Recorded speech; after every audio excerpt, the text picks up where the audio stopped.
நம் கர்த்தருடைய வார்த்தைக்குள்ளாய் நாம் கடந்து செல்லலாம். நம்முடைய வாழ்க்கையில் எல்லாருக்கும் வெற்றி பெறணும்னு ஒரு ஆசை. யாருக்காவது தோல்வி பிடிக்குமா அப்படின்னா யாருக்குமே தோற்று போகிறது பிடிக்கவே பிடிக்காது. வேலையில் ஜெயிக்கணும், படிப்பில் ஜெயிக்கணும், பொருளாதாரத்தில் வெற்றி பெற்ற ஒரு வாழ்க்கை வாழணும், சமுதாயத்தில் ஒரு நன்மையான ஒரு வெற்றியின் வாழ்க்கை, எல்லாருக்கும் வெற்றி பெற்ற பாருங்க. ஒரு கிரிக்கெட் மேட்ச் நடக்குது, ஜெயிச்சிட்டாங்கன்னு வச்சுக்கோங்க, ஒரே வாரம் அப்பா அவ்வளவு சந்தோஷம், அப்படி ஒரு ஆர்ப்பரிப்பு.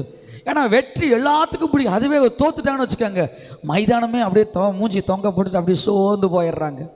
ஏன் அப்படின்னா வெற்றிக்கு ஒரு வல்லம் இருக்குதுங்க, வெற்றிக்கு ஒரு பவர் இருக்குது. போகிறப்ப பாருங்கள், நீங்களே பாருங்கள், புதுசாக ஒரு கார் வாங்கிட்டீங்க, கஷ்டப்பட்டு உங்கள் தலைமுறையில் உங்கள் அப்பாவுடையது அப்பா யாருமே ஒரு கார் வச்சு வாங்கினதே இல்லை. நீங்கள் ஒரு 25 லட்ச ரூபா போட்டு நல்ல ஒரு கார் வாங்கிட்டீங்க, எப்படி இருக்கும் உங்களுக்கு? எதுக்குடா அந்த காரை வாங்கினேனே தெரில, ஸோ அப்பா அப்படி சோகப்படுவீங்களா? ஸோ ஒரே சந்தோஷம்ப்பா, நான் ஜெயிச்சுட்டேன், எங்கள் வாழ்க்கை யாருமே இப்படி ஒரு கார் வாங்கினதே இல்லை, நான் வாங்கிட்டேன், கர்த்தர் எனக்கு உதவி செஞ்சுருக்கேன், அப்படி ஒரு மகிழ்ச்சி. அது வெற்றியின் சந்தோஷம், ஒரு ஆனந்த களிப்புடைய சந்தோஷம். ஏன்னா கர்த்தர் நம்மை வெற்றி வரும்படியாகத்தான் அழைத்திருக்கிறார், தோற்று போகும்படியாய் கர்த்தர் ஒருபொழுதும் உங்களையும் என்னையும் அவர் அழைக்கவில்லை. புரிஞ்சுக்கங்க, இதனால செய்தியே அதுதான், நம்மை வெற்றி சிறக்க பண்ணும்படியாகத்தான் கர்த்தர் நம்மை அழைத்திருக்கிறார், தோற்று போகும்படியாய் அவர் அழைக்கவில்லைங்க. எல்லாருக்கும் வெற்றி பெற பிடிக்குதுங்க. நீங்கள் தோற்று போனால் கர்த்தர் விரும்புவாரா? நீங்கள் தோற்று போகிறத கர்த்தர் ஒரு நாளும் விரும்பவே மாட்டார். நம்ம பிள்ளைங்க ஃபெயில் ஆனால் சந்தோஷப்படுவோமோ துக்கப்படுவோமா? ஐயா என் பிள்ளைங்க 5 சப்ஜெக்டில் 5லுமே ஃபெயிலு, ஒரே சந்தோஷம் மாஸ்டர், அப்படி சந்தோஷப்படுவீங்களா? யாராவது எந்த பெற்றோரும் அப்படி இல்லைங்க. 5லையும் சென்டம்ங்க, 500க்கு 500ங்க அப்படின்னா என்னதுங்க? ஜெயிச்சிட்டோம், கிளாஸ்லேயே ஃபஸ்ட்டு மார்க்குங்க, என் பிள்ளை ஃபஸ்ட் ரேங்க்குங்க, பாஸ், வெற்றி. அதே பாருது அங்கங்க கர்த்தரும் நம்முடைய தகப்பனாக இருக்கிற ஆண்டவரும் நம்முடைய வெற்றியிலே அவர் மிகுந்த கண்ணும் கருத்துமாய் இருக்கிறார். நன்றா புரிஞ்சுக்கங்க. நம்ம பிள்ளை ஒருவேளை நமக்கு படிக்க சரியாக வரலைன்னா டியூஷன் வைப்போம், மேக்ஸ் டியூஷன் வைப்போம், இங்கிலீஷ் டியூஷன் வைப்போம், எப்படியாவது அவளை படிக்க வைக்கணும், எப்படியாவது அவனை ஜெயிக்க வச்சே ஆகணும், அந்த சப்ஜெக்டில் பாஸ் பண்ண வச்சே ஆகணும். ஏன்னா வெற்றி உங்களுக்கு எவ்வளவு முக்கியம். உலக தகப்பனா இருக்கிற நமக்கே நம்முடைய பிள்ளைகள் மேல வெற்றி பெற வேண்டும் என்று இவ்வளவு அக்கறை இருக்குமானால் சர்வ வல்லமையுள்ள தேவனாகிய அப்பா நம்முடைய வெற்றி மேல எவ்வளவு அக்கறை உள்ளவராய் அவர் இருப்பார் என்பதை நீங்க புரிஞ்சுக்கங்க. 2 கொரிந்தியர் 2ஆம் அதிகாரத்தில் ஒரு வசனம் போடப்பட்டு நாம் வாசிக்கலாம். 2 கொரிந்தியர் 2ஆம் அதிகாரம் 14வது வசனம். கிறிஸ்துவுக்குள் எப்பொழுதும் எங்களை வெற்றி சிறக்க பண்ணி, எப்பொழுதும் சக்சஸ், எப்போவுமே வெற்றி. வசனம் போடப்பட்டிருக்கு பாருங்க, எப்போவுமே சக்சஸ் தாங்க. அங்க நம்மளை எப்பவுமே கர்த்தர் வெற்றி சிறக்க பண்ணும்படியாகத்தான் அழைத்திருக்கிறார். அப்புறம் ஏன் பாஸ்டர் தோத்து போறேன், அப்புறம் ஏன் தோல்வி வருது? அது நம்ம சைடு இருக்கிற ப்ராப்ளம்.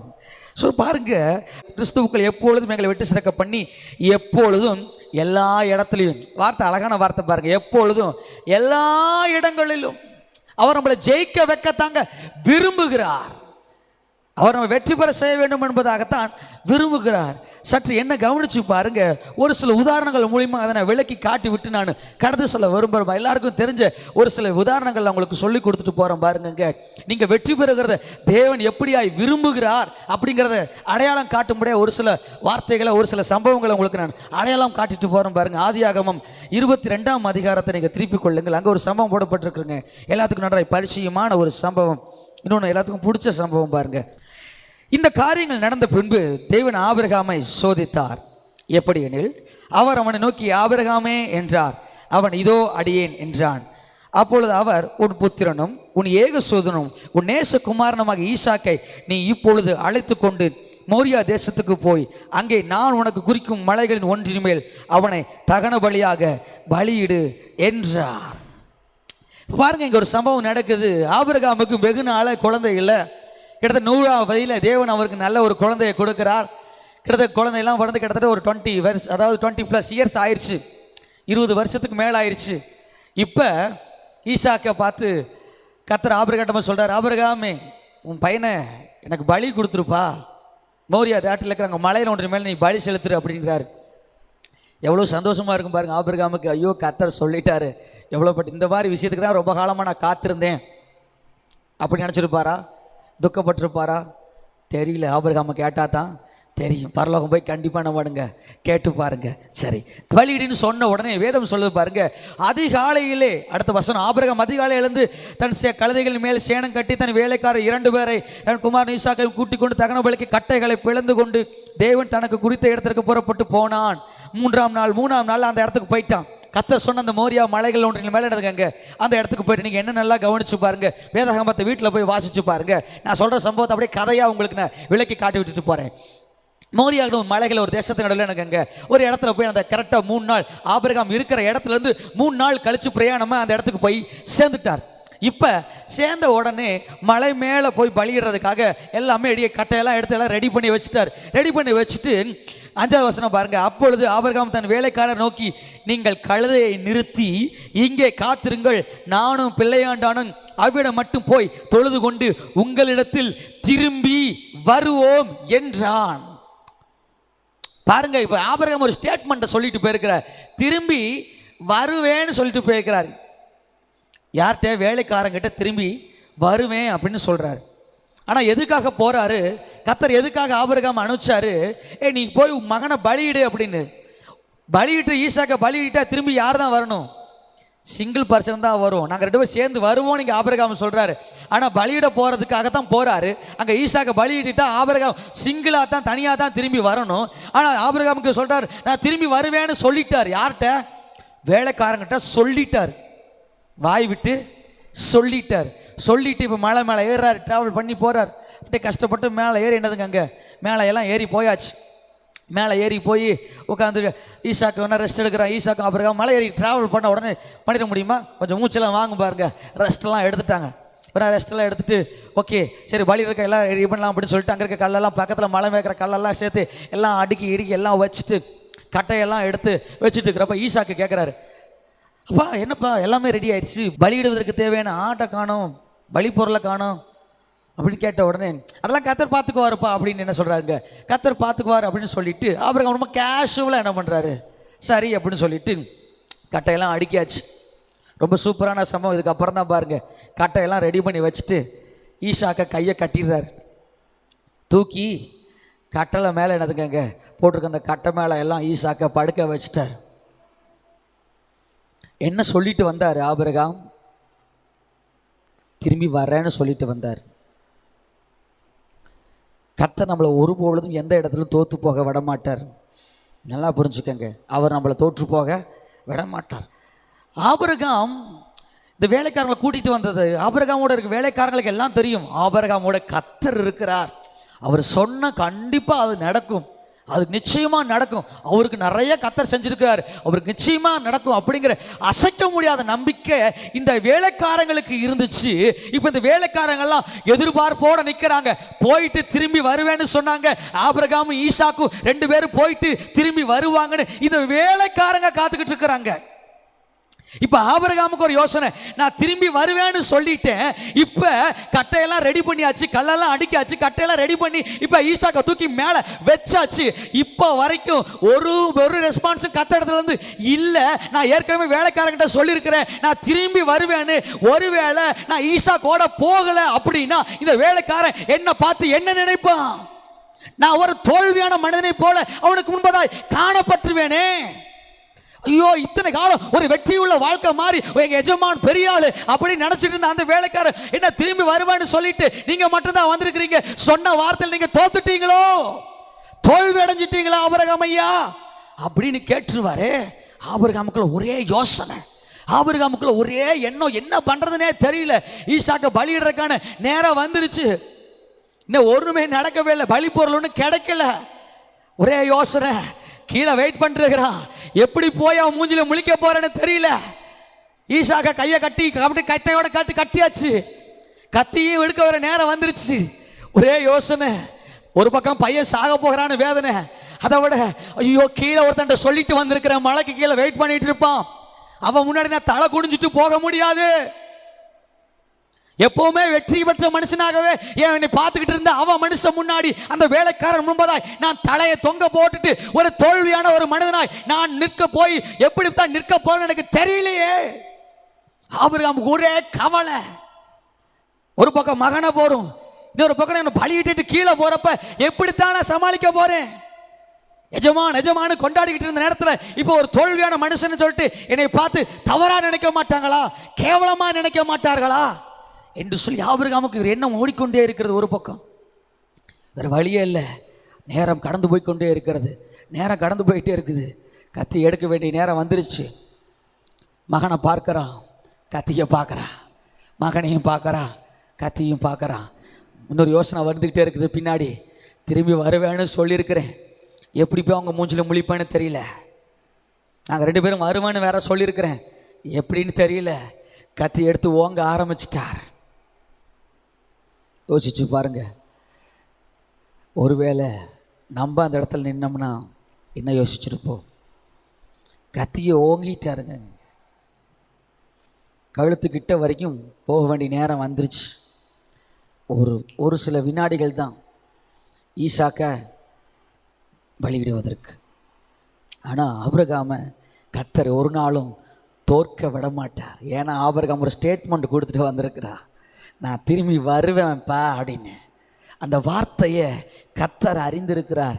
நீ திரும்பி வருவேன்னு சொல்லியிருக்கிற, நான் எப்படி உன்னை அவங்க முன்னாடி ஒரு தோற்று போன மனுஷனா உன்னை நிற்க வைக்க முடியும்? ஆபிரகாம், கமான், ஸ்டாப் பண்ண ஆபிரகாம், வாழ நிறுத்து. வசனம் போடப்பட்டிருக்கு பாருங்க. அப்பொழுது கர்த்தருடைய தூதன் வானத்திலிருந்து 11ஆம் வசனம், ஆபிரகாமே ஆபிரகாமே என்று கூப்பிட்டான். அதற்கு அவன், இதோ அடியேன். அப்பொழுது அவர், பிள்ளையாண்டான் மேல் உன் கையை போடாதே, அவனுக்கு ஒன்றும் செய்யாதே. பாருங்க, கத்தியை தூக்கி உயர்த்த தூக்கி ஈசாக்கு நேரம் வெட்ட வரப்ப, ஓ ஸ்டாப் பண்ணு, எதையும் பண்ணிராத. ஆபிரகாம், வா, இன்னும் கொஞ்ச நிமிஷம் தான், அவ்வளவுதான். ஈசாக்கு சாக போறான், நான் தோத்து போக போறேன். என்ன வெற்றியா இழந்து போற இடத்துல எல்லாம் இப்ப நான் தோல்வியோ தொங்க போட்ட மூஞ்சியோடு நான் கீழே மலையிலிருந்து கம்பீரமா மலை ஏறி போனேன்னா இப்ப இறங்குறப்ப சோர்ந்து போய் தோத்து போனவனா வரப்போறேன்னு சொல்லி யோசிச்சுக்கிட்டு இருந்த இந்த ஆபிரகாமுக்கு இன்னும் சில வினாடிகளில் என்ன நடக்க போறேன்னு தெரியாம தவிச்சு கொண்டிருந்த ஆபிரகாமுக்கு நான் தோல்வியோடு கூட எப்படி அந்த வேலைக்காரனை சந்திக்க போறேன், நான் ஒரு தோற்ற போன மனிதனா எப்படி வாழ போறேன்னு சொல்லி நொழுந்து போய் இருந்த அந்த ஆபிரகாமை பார்த்த கர்த்தர் சொன்னார், கையை நிறுத்து, வாழ வரையில போடு, தூக்கி போடு, பிள்ளையாண்ட மேல கை போடாத சொன்ன உடனே ஆபிரகாமுக்கு ஒரே சந்தோஷம். ஆஹா, சொன்ன மாதிரியே என்னதுங்க, ஆபிரகாம் ஒன்றும் செய்யாதன்னு சொல்லிட்டாரு. சொன்ன உடனே ஒரே சந்தோஷம் ஆபிரகாமுக்கு. உடனே பையனை எல்லாம் கட்டையிலேருந்து எல்லாம் எழுப்பி விட்டுட்டு அங்கே பார்த்தா அங்கே ஒரு முள் கடலை, அங்கே ஆடு சீக்கிரம் அதை பலி இட்டுட்டு இப்போ யெகோவா ஈரேன்னு சொல்லி கர்த்தருக்கு பேரையும் வச்சுட்டு கீழே 2 பேரா சேர்ந்து வராங்க. நல்லா புரிஞ்சுக்கங்க, 2 பேரா சேர்ந்து இறங்கி வராங்க. என்ன சொல்லிக்கிட்டு போனார் ஆபிரகாம், நான் திரும்பி வரேன்னு சொன்னேன்ல அப்படின்னு சொல்லிட்டு, இப்போ ஒருவேளை ஈசாக்கு அங்கே ஒருவேளை பலி கொடுக்கப்பட்டு இருந்தால் இந்த ஆபிரகாம் தோற்று போனவனாய் வந்திருக்க வேண்டும். ஆனால் கர்த்தர், உங்களுக்கு சொல்லுகிறேன், கர்த்தர் ஒருபொழுதும் உங்களை தோற்று போக விடமாட்டார். நீங்கள் தோற்று போவது இல்லை. மனசுல நல்லா புரிஞ்சுக்கங்க, அவர் இருக்கிற வரைக்கும் நீங்க தோற்று போக முடியவே முடியாதுங்க. அவர் உங்களை தோற்று போக விட மாட்டாருங்க, தோற்று போக மாட்டாருங்க, விட மாட்டாருங்க உங்களை. ஆபிரகாமுக்கு அதுதான் நடந்துச்சு. சொல்லிட்டனே, என்ன நடக்க போகும் தெரியல, பலி கொடுக்க நேரம் வந்தாச்சு, கட்டையை எல்லாம் அடிக்காச்சு, ஈசாக்கி மேலே படுக்காச்சு, இப்போ நான் தோல்வியோடு கூட எப்படி சந்திக்க வேண்டிய நினைச்சிட்டு இருந்தேன். அந்த ஆபிரகாமுக்கு கத்த, உன்னை நான் எப்படியோ தோத்து போக விட்டுருவனா, நீ சொல்லிட்டு வந்திருக்கிறீல்ல, நான் திரும்பி வருவேன்னு சொல்லியிருக்கிறீல்ல, உன்னை நான் தோத்து போக விட்டுருவனா? ஆபிரகாம் கண்டிப்பா விட மாட்டேன். ஆபிரகாம், உன்னை ஒரு சூழ்நிலையிலும் ஒரு இடத்திலும் உன்னை நான் தோத்து போக விட மாட்டேன். நீ ஜெயிப்ப ஆபிரகாம், நான் உன்னை ஜெயிக்க வைப்பேன். உனக்குள்ள இருக்கிறேன்னா, உன்னோடு கூட இருக்கிறேன்னா உன்னை ஜெயிக்க வைப்பேன் ஆபிரகாம். இந்த வார்த்தை ஆபிரகாமுக்கு வந்துச்சுங்க. கர்த்தர் ஆபிரகாமை ஜெயிக்க வச்சாருங்க. சொன்ன மாதிரியே 2 பேரா போயிட்டு 2 பேரா திரும்பி கீழே வந்து வேலைக்காரர்களை பார்த்து என்ன சொல்லியிருப்பாரு, சொன்ன மாதிரியே பலியிட்டு திரும்பி 2 பேரா வந்தனா, என் ஆண்டவர் என்னை ஜெயிக்க வைத்தார். வேலைக்காரட்ட சொன்னா இல்லையோ, மைண்ட்ல ஓடி இருக்கும், தோத்து போயிருப்பேன். மேலே போறப்ப தோல்வியின் எண்ணத்துல தான் போனேன், திரும்பி எப்படி அவன் மூஞ்சில முழிக்க போறேன்னு தெரியலன்னு யோசிச்சுக்கிட்ட பல வேளையில் பிரதர் உங்களுக்கு சிஸ்டர் உங்களுக்கானதான் யோசிச்சு பாருங்க. பல வேளை எப்படி அவன் மூஞ்சில முழிக்க போறேன்னு தெரியல, எப்படி இதை தடக்க போறேன்னு தெரியல. நான் தோத்துருவனோ, நான் தோல்வி உலகத்தில் எப்படி தோத்து போனவனா அவன் மூஞ்சில போய் முழிக்கிறது. அவங்க என்னை என்ன நினைப்பாங்க, அவங்க என்னை எப்படி பார்ப்பாங்க, இப்படி சொன்னானே இப்படி பண்ணானே கத்தர் செஞ்சான், என்ன நடந்துச்சு இப்ப பாத்தியா இப்படி தோத்து போயிட்டேன்னு சொல்லிடுவானேன்னு சொல்லி மனம் உடைஞ்சு கூணி குறுகி இந்த தெருவில் வந்து அவங்க பார்த்துருவான்னு பக்கத்து தெரு வழியா ஓடிக்கிட்டு இருந்தீங்க. இல்ல, அவர் உங்களை ஒருபொழுதும் தோற்று போக விடமாட்டார். ஆபிரகாமை தோற்று போக விடலை என்றால் ஆபிரகாமின் பிள்ளையா இருக்கிற உங்களையும் அவர் தோற்று போக விட மாட்டார். நீங்கள் வெற்றி பெறுவீர்கள். ஆபிரகாமை ஜெயிக்க வைத்தவர் உங்களையும் ஜெயிக்க வைப்பார். அவர் ஒருபொழுதும் உங்களை தோற்று போக விட மாட்டார். தைரியமா நம்புங்க. கத்தர் இறுக்கமா பிடிச்சுக்கங்க. அவ்வளவுதான். இன்னும் நேரத்தில் ஈசாக்கு சாக போறான், அவ்வளவுதான், பினிஷ். இனி தோல்விதான் கரெக்ட் இல்லைங்க. அவர் உங்களை தோத்து போக விட மாட்டாருங்க. என்ன நடந்தாலும் என்ன நடந்தாலும் தோத்து போக மாட்டீங்க. உங்களுக்கு தோற்று போக மாட்டீங்க. அதை பிலீவ் பண்ணுங்க, நம்புங்க. கத்தர் அதை உங்களுக்கு செய்வார். இன்னொரு சம்பவத்தை காட்டி நான் நிறைவு செய்கிறேன் பாருங்க. யோவான் 11ஆம் அதிகாரத்தில் இருக்க லாசருடைய சம்பவம் நமக்கு எல்லாம் நன்றாய் தெரிந்த ஒரு சம்பவம் பாருங்க. முதல் வசனம், மரியாளும் அவன் சகோதரி ஆகிய மார்த்தாளும் இருந்து பெத்தனியா கிராமத்தில் உள்ளவனாகிய லாசரு என்னும் ஒரு வியாதிப்பட்டிருந்தான். கத்தருக்கு பரிமள தைலம் பூசி தன் தலைமையில் அவருடைய பாதங்களை துடைத்தாலும் அந்த மரியாளே அவருடைய சகோதரன் லாசரு வியாதியாக இருந்தான். அப்பொழுது அவனுடைய சகோதரிகள், ஆண்டவரை நீ சிநேகிக்கிறவன் வியாதியாக இருக்கிறான் என்று சொல்ல அவரிடத்தில் ஆள் அனுப்பினார்கள். இப்போ லாசரு வியாதியோடு இருக்கிறான், அவன் மரணத்துக்கு எதிரான வியாதியில் ரொம்ப கஷ்டப்படுறான் அப்படின்னு சொல்லிட்டு மார்த்தாள், அவனுடைய சகோதரிகளாகிய மார்த்தாள் மரியாளும் சேர்ந்து இயேசுவுக்கு ஆள் அனுப்பி சொல்கிறாங்க, ஐயா நீங்கள் ரொம்ப சிநேகிச்ச உங்களுக்கு ரொம்ப பிடிச்ச லாசரு இப்போ வியாதியாக இருக்கிறான், கொஞ்சம் வந்து அவனை சுகப்படுத்துங்க, எப்படியாவது அவனை சுகப்படுத்துங்க அப்படின்னு சொல்லிட்டு கேட்குறான். சரி, ஓகே, காதில் இயேசுவுக்கு போட்டாச்சு. இது வரைக்கும் விஷயம் தெரியல. இப்போ இயேசுவுக்கு லாசரு வியாதியாக இருக்கிறான், அவன் விலகினப்பட்டிருக்கிறான்னு விஷயம் தெரிஞ்சிருச்சு. என்னவாயிடுச்சு? விஷயம் தெரிஞ்சிச்சு. வேதம் சொல்லுகிறது, விஷயம் தெரிஞ்ச உடனே அவர் இன்னும் 2 நாள் அங்கே தங்கிட்டார். பாருங்க, வசனம் சொல்லுது பாருங்க. இயேசு அதை கேட்ட பொழுது வியாதியாக இருக்குது, தேவனுடைய மகிமை விலகு எதுவாக இருக்குது என்று இயேசு அன்பாக இருந்தால் அப்படிலாம் கேட்டுட்டு 6ஆம் வசனம் பாருங்க, அவன் வியாதியாக இருக்கிறதாக அவர் கேள்விப்பட்ட பொழுது தாம் இருந்த இடத்துல இன்னும் 2 நாள் தாங்கிட்டார். வியாதியாக இருக்கு கேட்டு யோசிச்சு கொஞ்சம் ப்ராக்டிக்கலாக வச்சு பாருங்க. யாருக்காரும் ரொம்ப பிடிச்ச உடம்பு சரியில்லைன்னு வச்சுக்கோங்க, உடனே லீவை போட்டு உடனே என்னதுங்க ஓடி போய் பார்த்துருவோம். ஆனால் இயேசு 2 நாள் இங்கே தங்கிட்டார். இன்னொரு கொஞ்ச நாள் கழிச்சிட்டு 2-3 நாள் கழிச்சு என்னதுங்க இன்னொரு நியூஸ் வருது, லாசரு செத்துட்டான் அப்படின்னு. இப்போ இயேசு போகிறார். வசனம் சொல்லுது, இயேசு போகிறப்ப ஊருக்குள்ளே வர்றதப்ப என்னதுங்க மார்த்தாள் இயேசு வராருன்னு கேள்விப்பட்டுட்டு ஓடி போகிறான். ஓடி போய், ஐயா நீங்கள் இங்கே இருந்தீங்கன்னா லாசரு செத்துருக்க மாட்டான், ஏன் இப்படி பண்ணிட்டீங்க, நீங்கள் வந்திருக்கலாம்ல, சொல்லி எவ்வளோ காலம் ஆயிடுச்சு, ஏன் இப்படி பண்ணிட்டீங்க, ஏன் எல்லாரும் முன்னாடி இப்படி நடந்துச்சு, இப்போ லாசரு செத்துட்டான், அவனை அடக்கம் பண்ணியாச்சு, இப்படி பண்ணிட்டீங்களே. ஏன் இந்த மார்த்தாள் இப்படி சொன்னான் அப்படின்னா, லூக்கா 10ஆம் அதிகாரத்துக்கு நேரம் உங்கள் வேதாகமத்தை திருப்பிக் கொள்ளுங்கள். லூக்கா 10ஆம் அதிகாரம் 38வது வசனத்தில், பின்பு அவர் பிரயாணமாய் போகையில் அவர் ஒரு கிராமத்தில் பிரவேசித்தார். அங்கே மார்த்தாள் என்னும் பேர் கொண்ட ஒரு ஸ்திரீ அவரை தன் வீட்டில் ஏற்றுக்கொண்டாள். பாருங்க, இயேசு அந்த கிராமத்து வழியா போறப்ப தன் வீட்டில் இந்த மார்த்தாள் இயேசுவை ஏற்றுக்கொண்டிருக்கிறார். இயேசுவை தன் வீட்டில் உட்கார்ந்து அவருக்கு உணவு வழங்குறது, அவருக்கு தேவையான உபகரணங்களை செஞ்சு கொடுக்கறது, காரியங்களை செஞ்சு கொடுக்கறது, பணிவிடைகளை செஞ்சு கொடுக்கறதான எல்லா வேலையிலும் செஞ்சுட்டு இருந்தார். மற்றவங்கெல்லாம் ஏன் இவ்வளவு செஞ்சுக்கிட்டு இருக்கிற அவருக்கு, உங்க வீட்டில் அவரே ஏற்றுக்கிட்ட, உனக்கே ஏற்கனவே கஷ்டமா இருக்குதுல்ல, இப்போ அவரோட கூட அவர் வந்தா இத்தனை பேர் வருவாங்க, இத்தனை பேருக்கு சாப்பாடாக்கி போடணும், இதுக்கெல்லாம் என்ன பண்ணுவேன், ஏது பண்ணுவேன், எல்லாத்தையும் நான் பார்த்துக்கிறேன், எல்லாம் செஞ்சு இல்லை. இப்போ அவளை அப்படி வீட்டில் ஏற்றுக்கிட்டு அந்த மார்த்தாளை பார்த்து சில மனிதர்கள் எல்லாம் பேசுறாங்க. அதனால மார்த்தாளை வந்து சொல்றா இயேசுகிட்ட, ஆண்டவரே மற்றவங்களாம் என்னை பார்த்து கேட்குறாங்க, நீ வீட்டில் அவருக்கு இவ்வளோ சாப்பாடு போட்டு இவ்வளோ விஷயத்தை அவருக்கு செஞ்சியே, அவர் நீ கூப்பிட்ட உடனே வந்தாரா, உன்னோட சகோதரனை காப்பாத்தினாரா, இத்தனை கேள்வி கேட்கிறாங்க. நான் அவங்க முன்னாடி ஒரு தோற்று போனவளா, ஒரு வெட்கப்பட்டவளா, அவமானப்பட்டவளா, கூனி குறுகி நின்றுட்டு இருக்கிறேன், நீங்க இவ்வளவு லேட்டா வர்றீங்களே, இது உங்களுக்கு நியாயமா?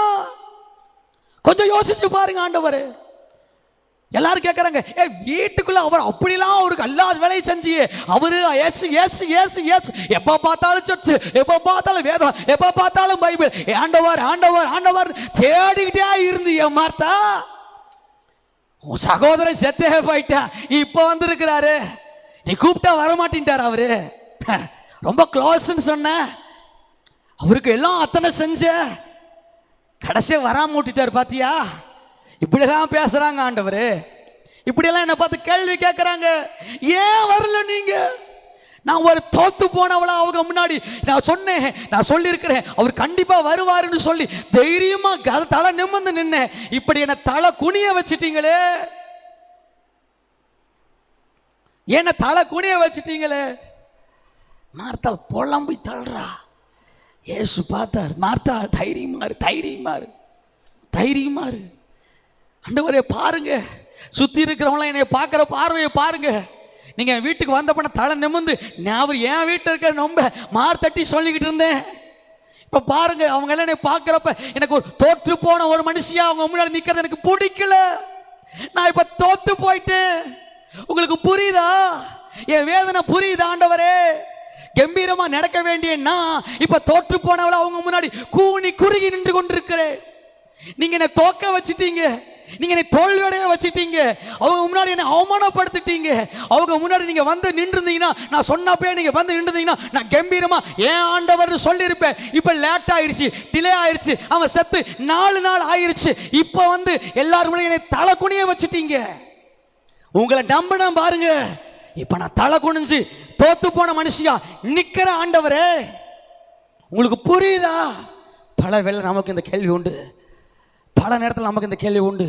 உங்களை நம்பிதான் வரேன். எல்லாரும் சொல்லுவாங்க, ஏசு ஏசுன்னு போற, ஞாயிற்றுக்கிழமை தவறாம சர்ச்சுக்கு போற, எப்ப பார்த்தாலும் பைபிள் படிச்சுக்கிட்டே இருக்கிற, எப்ப பார்த்தாலும் ஜெபம்ல உட்கார்ந்துட்டே இருக்கிற, என்ன கூப்பிட்டு உனக்கு நன்மை நடந்துருச்சா? அப்படியே மாறிடுச்சா? அது அப்படியே விட்டுருச்சா? கர்த்தர் என்ன உண்டாரு, உனக்கு ஒண்ணு செய்யல, உன்னை கை விட்டுட்டாரு, நீ தோத்துட்ட. எஸ் சொல்றப்ப என்ன நான் யோசிக்கிறோம், என்ன நடந்துருச்சு உனக்கு? அம்மா ஓடி ஓடி போற. மார்த்தாள் மாதிரிதான் நம்மளும். எஸ் கரெக்டு தான் அவங்க சொல்றது, வந்திருக்கணும், வரல. 2 நாள் அங்கேயே தங்கிட்டாரு. இப்போ ட்ராவலாகி ஒரு 2 நாள் வராரு, ஈக்குவல் டு 4 days ஆயிடுச்சு, 4 நாள் ஆயிடுச்சு. மார்த்தாளோட எண்ணம் சரியா தப்பான்னு யோசிச்சு பாருங்க. நியாயம், ஒரு சகோதரியா அவருடைய எண்ணம் நியாயம். வீட்டில் ரொம்ப க்ளோஸாக சோசியல் ஏசோட பேசுகிறதே ரொம்ப பிஸி, அவரை பார்க்குறதே ரொம்ப பிஸி. ஆனால் அவரோடைய உட்காந்து பேசி அவருக்கு சாப்பாடு விட்டு அவரை நல்லா பராமரித்து அவ்வளோ நல்லா க்ளோஸாக பழகிட்டு இப்போ டாடி ப்ளீஸ் வாங்க அப்படின்னு செஞ்சு அனுப்பப்ப சொல்லி அனுப்புகிறப்ப வரல. சுற்றி இருக்கவங்கள ஒரு மாதிரி பேசுகிறாங்க, அசிங்கமாக இருக்குது. நமக்கும் அது மாதிரி நிறையா இருந்திருக்குது. என்னங்க வீடு வாங்குவண்ண, காரை வாங்குவண்ண, இதை செஞ்சு முடிச்சிடவண்ண பண்ணிட்டியா? நீ இன்னும் தோத்து தானே இருக்கிற, இன்னும் தோல்வியாக தானே வாழ்ந்துக்கிட்டு இருக்கிற, ஜெயிச்சுட்டியா நீ? ஆமாங்க. மற்றவங்க முன்னாடி மார்த்தாள் தோற்று போனவளாய் காணப்பட்டாள். ஆனால் கர்த்தர், நான் ஏற்கனவே சொன்ன மாதிரி, அவர் உங்களை ஒருபொழுதும் தோற்று போக விட்டவே மாட்டார். நீங்கள் உங்களை தோற்று போக அவர் விட்டவே மாட்டாருங்க. மார்த்தா எல்லாத்தையும் கூப்பிடு மார்த்தா. கல்லறை எங்க மார்த்தா? ஆண்டவரே நாரும், நீ ஏன் கவலைப்படுற மார்த்தா? நீ அவங்க முன்னாடி தோத்துட்டே நினைச்சு கூனி குறுகிதான் நிக்கிற அத்தனை பேர்த்தையும் கூப்பிடு. உன்னை பார்த்து சிரிச்சவன், உன்னை பார்த்து அவமானப்படுத்தினவன், உனக்கு ஏசு ஏசுன்னு போனி ஒன்னு நடக்கலன்னு சொன்ன அத்தனை பேர்த்து முன்னாடியும் கூப்பிடு. யார் என்ன பேசினாலும், உன்னை இழிவா பேசினவன், உன்னை ஒரு மாதிரி அசட்டையா பேசினவன், உன்னை அற்பமா பார்த்தவன், அத்தனை பேர்த்தையும் கல்லறை முன்னாடி கூப்பிடு மார்த்தா. எல்லாரும் வந்து நிக்கிறாங்க. என்ன மார்த்தா கல்லறை முன்னாடி கூப்பிட்டு இருக்கிற? இல்ல காரியமெல்லாம் முடிஞ்சிருச்சு, இல்ல இன்னும் 3ஆம் நாள் காரியம் எல்லாமே முடிஞ்சிச்சுல, இப்ப 4 நாள் ஆயிடுச்சு, இப்ப வந்து கல்லறை முன்னாடி இருக்கிற? இல்ல ஏசு வந்திருக்காரு. அப்ப வர வேண்டியவர் இப்ப வந்து என்ன பண்றாரு? புரியலையா அவனுக்கு? இல்ல அவர் சொல்லியிருக்கிறாரு, கல்லறை முன்னாடி வர சொல்லியிருக்கிறாரு, நான் வருவேன். இப்ப மார்த்தாளை பார்த்த காசு, நீ விசுவாசிக்கிறீதா? தேவ மகிமையை காண்பா மார்த்தாள்னு சொல்லிட்டு, கல்லறைக்கு அந்த கல்லை ஓபன் பண்ணுங்கப்பா அப்படிங்க. சுத்தி இருக்கவங்கள மார்த்தாள் சொன்னா கேளு நாரும், ஏற்கனவே அவர் டிலே வந்தனால ஒரு மாதிரி அவங்க ரொம்ப கஷ்டப்பட்டு தான் செத்தான். இப்போ சரீரம் வேற அழுகி நாரிக்கு போயிருக்கும். இப்போ போய் கல்லை ஓப்பன் பண்ணுறாங்க. இது ரொம்ப தப்பு மார்த்தா. இல்லை, அவர் சொல்லியிருக்கிறார், கல்லை ஓப்பன் பண்ண சொல்லியிருக்கிறாரு. சுற்றி எல்லாம் பார்த்துக்கிட்டு இருக்கிறாங்க. எதுக்கு கல்லை ஓப்பன் பண்ணுறது? இதுக்கு மேலே எப்படி ஜெயிக்க முடியும்? இதுக்கு மேலே எப்படி ஒரு வெற்றிக்கான வாய்ப்பு இருக்க முடியும்? நெவர். வாய்ப்பே இல்லைங்க. இதுக்கு மேலே எப்படி மார்த்தா நீ ஜெயிக்க போற? அதுதான் ஜெயிக்க வேண்டிய அந்த ஃப்ரீக்வன்சி அப்படிங்கிற அந்த ப்ராடக்ட் அந்த மனுஷன் அங்கே லாஸ்ட்வே இல்லையே. இப்போ நீ எப்படி ஜெயிப்ப? ஒருவேளை அந்த இடத்துல இயேசு வந்து அவனை சுகப்படுத்தி இருந்தாருன்னா நீ ஜெயிச்சிருப்ப. இப்போ லாஸ்ட் செத்துட்டான். ஈவன் 4 days ஆயிருச்சு. சரீரமெல்லாம் மக்கி போயிருச்சு. இப்போ வந்து நின்றுட்டு நீ ஜெயிச்ச மாதிரி நீ எப்படி ஜெயிக்க போற? ஒருவேளை நம்ம வாழ்க்கையிலும் கூட அப்படித்தான். எல்லாமே முடிஞ்சிச்சு, எல்லாம் கைவிட்டு போயிட்டாங்க, எல்லாம் விட்டுட்டு போயிட்டாங்க, கூட சேர்ந்து வேலை செய்ய விட்டு போயிட்டாங்க, கூட இருந்த மனிதர்களை விட்டுட்டு போயிட்டாங்க, கூட இருந்த சொந்தக்காரங்களாம் காணாம போயிட்டாங்க, நண்பர்கள் வந்து போயிட்டாங்க, தேவையான நேரத்தில் தேவையான பணம் கிடைக்கல, எல்லாமே கைவிட்டு போயிருச்சு. இனி எப்ப நடக்கும்? மார்த்தாள் மாறி ஒருவேளை தோற்று போன எண்ணத்தோடு கூட தோற்று போன சிந்தனையோடு அமர்ந்திருப்பீர்கள் என்றால், இந்த செய்தியை கேட்டுக்கொண்டு இருப்பீர்கள் என்றால், நான் உங்களுக்கு சொல்றேன், மார்த்தாளை பார்த்து கர்த்தர் சொன்னார், மார்த்தா நான் உன்னை தோத்து போக விடவே மாட்ட மார்த்தா. அவங்க பார்வையில ஒருவேளை நீ தோத்து போன மாதிரி தோணலாம், ஒருவேளை அவங்க பார்வையில எல்லாம் முடிஞ்சிச்சுன்னு நினைக்கலாம். ஆனா மார்த்தா, நீ விசுவாசிக்கிற நான் நேசிக்கிற நீ, உன்னை ஒருபொழுதும் நான் உன்னை தோற்று போக விட மாட்டேன் மார்த்தா. நீ வேணா வா அப்படின்னு கல்லறை முன்னாடி கூட்டிட்டு போய் கல்லை ஓபன் பண்ணு. ஓபன் பண்ணி கர்த்தர் சொன்னார், லாசருவே வெளியே வா. சாமா வேடு யூதர்கள் எல்லாம் நின்று இருக்கிறாங்க. மார்த்தாளை பார்த்து பேசினவங்கலாம் பார்த்துட்டு இருக்கிறாங்க. என்ன செத்து போன பார்த்து வான்னு பேசிட்டு இருக்காரு. மாத்தா அப்படி மார்த்தாளை பார்த்து எல்லாம் சிரிச்சிட்டு மார்த்தா இங்கே நின்றுட்டு இருக்கிறா. ஏசு அங்கே நின்று கொண்டு இருக்கிறா. ஏசு லாசருவே வெளியே வா அப்படிங்கிறா. மார்த்தாளை இங்கே நின்றுட்டு இருக்கிற எல்லாரும் சுற்றி இருக்கிற மார்த்தாளை பார்த்து, என்ன மார்த்தா அவளுக்கு புரியலையா? அவருக்கு சொல்கிறத புரியலையா உனக்கு? செத்துட்டான்னு சொல்கிறேன், அவர் வெளியே வான்னு கூப்பிட்ற, எப்படி சத்தம் வருமா அப்படின்னு பேசி கொண்டிருக்கிற நேரத்தில் உள்ள இருந்து லாசரு அப்படியே தனிச்சு கட்டுகளோட அவன் வெளியே வரதை பார்த்த உடனே மார்த்தாள் குதிச்சு, எஸ் லாசரு வந்து விட்டான், கர்த்தர் என்னை தோற்று போக விடவில்லை அப்படின்னு கம்பீரமா மார்த்தாள் கத்தி துதிக்க ஆரம்பிச்சுட்டா. பாருங்க, சுத்தி இருக்கவங்களும் ஆச்சரியமா பார்க்கறா. என்னப்பா நீ தோத்துட்டேன்னு நினைச்ச, நீ விழுந்துட்டேன்னு நினைச்ச, நீ அவமானப்படுத்துறேன்னு நினைச்ச, சந்தோஷப்பட்டுட்டு இருந்தோம், இப்ப நீ ஜெயிச்சிட்டியா? உன்னை கர்த்தர் சுத்தி இருக்கிறவங்களா சொல்ற, இப்ப சொல்ற, நீ நம்மன ஆண்டவர் உன்னை தோக்க விட மாட்டாரு. ஒருவேளை தோல்வியின் விளிம்பு உன் வாழ்க்கையில் சுத்தி சுத்தி சுத்தி துரத்தி வந்தாலும் அவர் உன்னை தோற்று போக விடவே மாட்டார். நாள் கடந்துருச்சு, நேரம் கடந்து போயிருச்சு, சூழ்நிலை எல்லாம் முடிஞ்சு போயிருச்சு. நெவருங்க. யார் சொன்னா? கர்த்தர் உங்களை தோற்று போக விட மாட்டார். நீங்கள் தோற்று போக மாட்டீர்கள். மார்த்தாள் கூனி குறுகி போய், நான் தோத்துட்டேன், நான் எல்லாத்துக்கு முன்னாடி அசிங்கப்பட்டுட்டேன், கூனி குறுகி நின்னப்ப கர்த்தர் சொன்னா, மார்த்தா நீ ஏன் மக, என்ன நம்பி இருக்கிறவ, உன்னை நான் கைவிட்டுவனா, உன்னை நான் தோத்து போனவளா மற்றவங்க முன்னாடி காண்பிப்பனா? ஒருபொழுதும் அது நடக்காது. மற்றவங்க பார்வையில வேணா நீ தோத்து போனவங்க மாதிரி இப்ப தெரியல. நான் சொல்றேன், கர்த்தர் அதே மனிதர்கள் முன்பதாக கர்த்தர் உங்களை ஜெயிக்க வைப்பா, தலை நிமிர வைப்பா. நீங்கள் தோற்று போவது இல்லை. பிலீவ் பண்ணுங்க, நம்புங்க, விசுவாசிங்க, சந்தோஷப்படுங்க, களி கூறுங்க. நீங்க தோற்று போக மாட்டீங்க.